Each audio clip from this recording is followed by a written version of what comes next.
ये झगड़े में महेश शर्मा जी का पढ़ना और एक पक्ष को उनका सपोर्ट होना ही इसका पूरा झगड़े की जड़ है।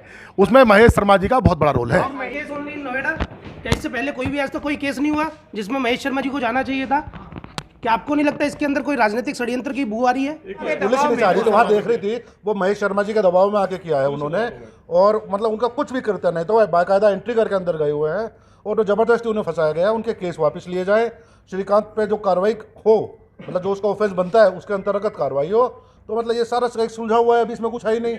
और अगर कोई जबरदस्ती की जाएगी तो इसका त्यागी समाज पुरजोर विरोध करेगा और इसका जवाब भी देगा। क्या सरकार को मैं तो कहता हूँ कि 21 तारीख से पहले इसको सबको खत्म करा दे, और इससे अच्छा कुछ नहीं होगा। हम भी अपने घर शांत बैठेंगे और हमारी मांगे पूरी हो जाएगी, क्योंकि हमने भारतीय जनता पार्टी को, प्रधानमंत्री जी को 99% 70 साल से वोट देते आ रहे हैं। जब इनके पास 2 सांसद थे तब से लेकर और 283 तक हम इनके साथ हैं। इसलिए हमारा दिल दुखी है कि हमारी सरकार होते हुए, हमारे प्रधानमंत्री होते हुए हमें इतना बड़ा कष्ट हो रहा है। इसको जल्दी से जल्दी खत्म किया जाए। 21 तारीख तक ना ये बात पहुंचे, 21 से पहले खत्म हो जाए। तो है ना, जो हमारा युवा वर्ग है, उस युवा वर्ग में इतना आक्रोश है आज तक हमने कभी देखा नहीं है। ये संभालना भारी हो जाएगा। इसलिए हम अपने प्रधानमंत्री से हाथ जोड़कर प्रार्थना कर रहे हैं कि इसको किसी तरह निपटाएं, क्योंकि हमने इस पार्टी को पाल पोस के बड़ा किया है।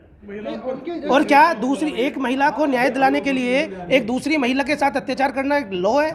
ये कानूनी रूप से सही है क्या? आप बोल रहे हैं तो कहा जा रहा है जो श्रीकांत त्यागी जी हैं उनके बारे में खुद कहा था कि बीजेपी से जुड़े हैं श्रीकांत त्यागी जी, और महेश शर्मा बीजेपी से, तो उनके खिलाफ कैसे? देखिए क्या होता है, कौन कहाँ जुड़ा है कौन कहाँ नहीं जुड़ा है, इस विषय पे हम लोग यहाँ नहीं है। हम विषय पे इस पे है कि हमारे परिवार की एक बहन को, एक बेटी को, एक बहू को साथ में अत्याचार हुआ है। हम मानते हैं अगर श्रीकांत शर्मा त्यागी ने अगर कोई भी एब्यूजिव लैंग्वेज यूज़ की है तो उसके लिए है ना, वो लो है ना, 354 है ना, आप लगाओ ना, 509 है ना, आप उसको गैंगस्टर लगाओगे क्या? आपने देखा है आज तक 376 भी इवन किसी पे लगी है ना, तो आज तक उस पर मैंने तो अपने इस लिटिगेशन के पार्ट पे आज तक देखा नहीं है कि उस पर गैंगस्टर एक्ट लगाए। एक दूसरा, यदि कोई व्यक्ति एनक्रोचमेंट कर रहा है, आपको पता है उस सोसाइटी के, आप मीडिया के बंधु हैं, आपने देखा उसको 300 फ्लैट्स वहाँ पर ऐसे हैं जो ग्राउंड फ्लोर के हैं, जिनको नोएडा अथॉरिटी ऑलरेडी सम्मन इशू कर नोटिस इशू कर चुकी है कि आपने इलीगल एनक्रोचमेंट किया है। But what the Noida authority done? Nothing.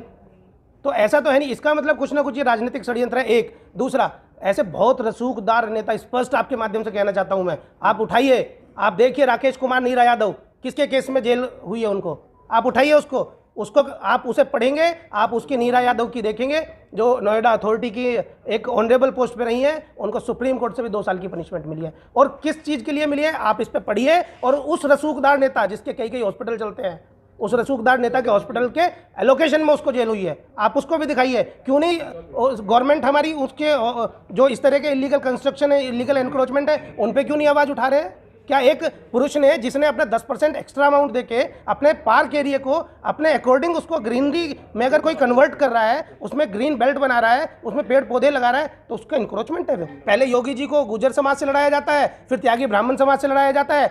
मुझे तो कहीं ना कहीं ऐसा भी लगता है कि शायद ये योगी जी महाराज जी को जो इतना अच्छा सुशासन वो उत्तर प्रदेश में दे रहे हैं, कहीं ना कहीं उनको, उनके शासन को, उनके प्रशासन को कहीं ना कहीं ये नीचा दिखाने का काम है।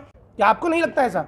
लेकिन जिस तरीके से कार्रवाई की गई है, कहीं ना कहीं देश उसे बीजेपी की और सरकार की बड़ी कामयाबी मानना है कि एक इस तरीके की कार्रवाई की है। देखिए इनिशियली क्या होता है, कोई भी बीजेपी महिला के मुद्दे पे 0 टॉलरेंस है। हम भी कहते हैं श्रीकांत त्यागी ने यदि इसमें इलीगल जो एक्ट हुआ है जिसको हमारा देश दिखा रहा है श्रीकांत त्यागी का एब्यूजिव लैंग्वेज का, इसमें क्या बनता है, मेजरली क्या बनता है?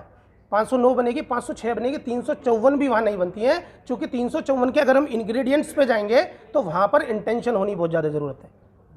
Assault criminal. हमारा समाज जो है ना बहुत सभ्य समाज है। हम सिर्फ ये चाहते हैं जितना श्रीकांत त्यागी ने जो उस पर ऑफेंसेस उसने किया है, केवल उतनी धारा के अंतर्गत उस पर कार्रवाई हो, वो हम भी चाहते हैं कि हो।